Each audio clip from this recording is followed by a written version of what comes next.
Hello everybody, this is Pierre Garudi. So tonight I'm going to speak about a question I received, and I'm going to answer the question.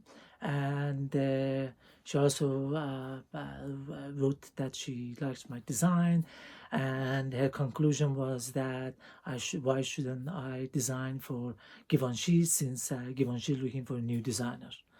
So her comment was, would you please be a Givenchy designer? So I thought, okay, let me answer her question. So I that put few point together, and as you can see, there was Ricardo Tisci did it for a couple of years. Then Kelly White Keller did it, and the main part I'm going to talk a lot was going to be missing creativity. So Ricardo Tisci was did it for quite a few years. He didn't do not bad job. He did a very good job. He turned around the Givenchy brand. He brought them to the floor in the luxury market, and he had few nice tricks in his sleeves, and he brought some nice designs to it. But then it became same thing. Didn't happen. There was almost like a disconnection between the customers and the brand. So there was time for new designer. So they brought along Kelly Wade Keller, and she's of course British. Ricardo was Italian, and she did a wedding dress for the Meghan Markle. She married to the Prince Harry, and that brought her a lot of attention, especially in the press, and they brought her name to the household. And also she helped out the Givenchy bring the couture to the forefront of the Givenchy business, which was good. All those two things she did was excellent, but the main thing she missed the whole thing was the selling. The leather goods at Givenchy was declining, and that was not good. So the company decided, which is the LVMH parent company, decided not to renew her contract and look for a new designer. Her contract will soon be over, and they're looking for a new designer. So this is one of my fans who asked me to be a designer for Givenchy. So that's what happened. She heard the news and she thought I would be the best option. Anyway, let me talk about the main problem we have in luxury industry, or in general, in total of industry. What's happening is that the creativity is not there. If you can go to the high street, you really see the same. Everybody doing the same thing, almost same color, same design. Why? Because the copy from the designers are luxury brands, and they don't see much.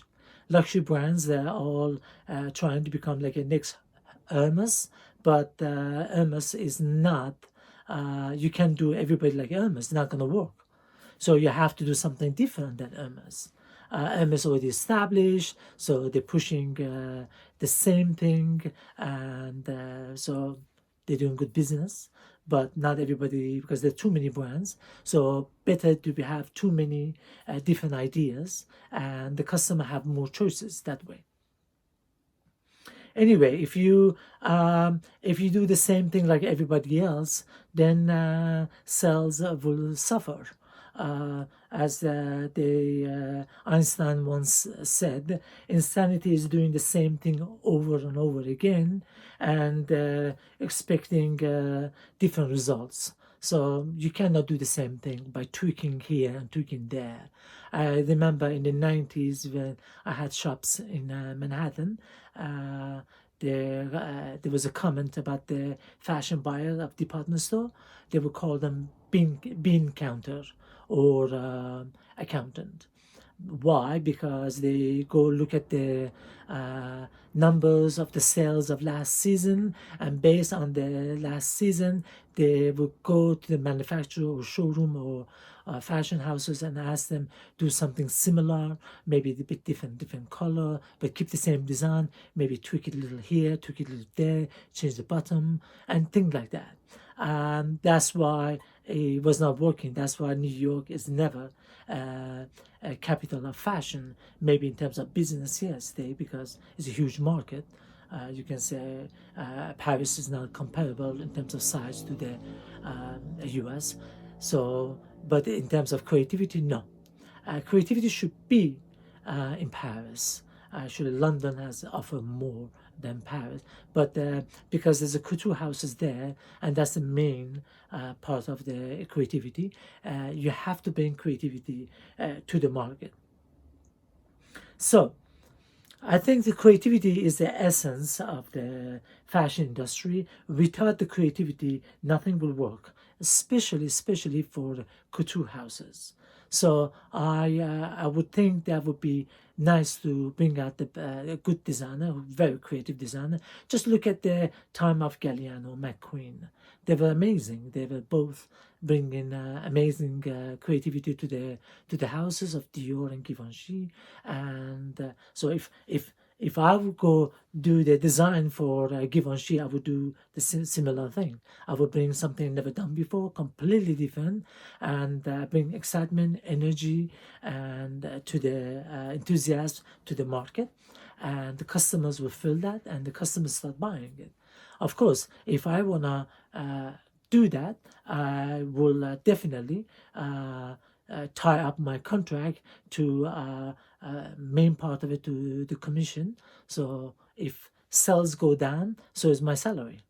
So I'm willing to work for free for them in order to show them, to prove them that it's possible.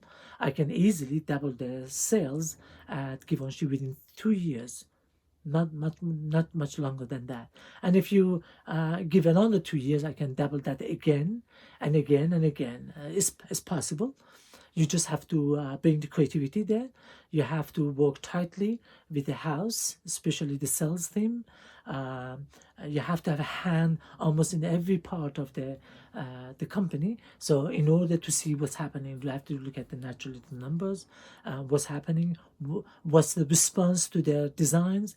Naturally, I'm not gonna do something crazy out there, but what I'm going to do, I'm gonna keep the same DNA of Givenchy, but give them a new creativity, give them more pizzazz, bring the buzz to the market, and that I think would be will work definitely. So for me, it would be you have to follow the future, follow the innovation. And without the innovation, without the creativity, nothing will move.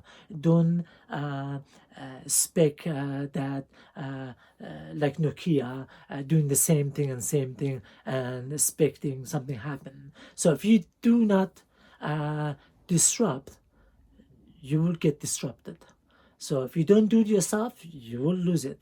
So my idea is that roll up your sleeve and go do it. Why? Because this is the best way you can predict what's happening in the future, especially near future, because you are in control of what design being produced, what design goes to the market, and you look at the expression of the customers, see if they like it or they don't like it. But naturally, it has to be all in the DNA of the Givenchy. Anyway, there's a lot about talk about that, especially in the creativity section, and I will talk about it more in the future, especially LVMH, which has about 75 brands, and most of them are fashion brands, and I would definitely we will add a lot of value to the brands because I am into creating things that haven't happened before. I like to distinguish the brand from any other brands, so the customer will know this is Givenchy. Always going to be Givenchy. From far away, you can see it's Givenchy. And that's what I think is supposed to be. So, anyway, thanks for listening and watching. If you have any questions, remarks, suggestion, critics, improvement in what I'm doing, what I'm saying, please let me know. Please like it, comment it, share it, and subscribe it. I put this in different social media channels. So see you soon. Okay, have a great night. Talk to you tomorrow night again. Bye bye.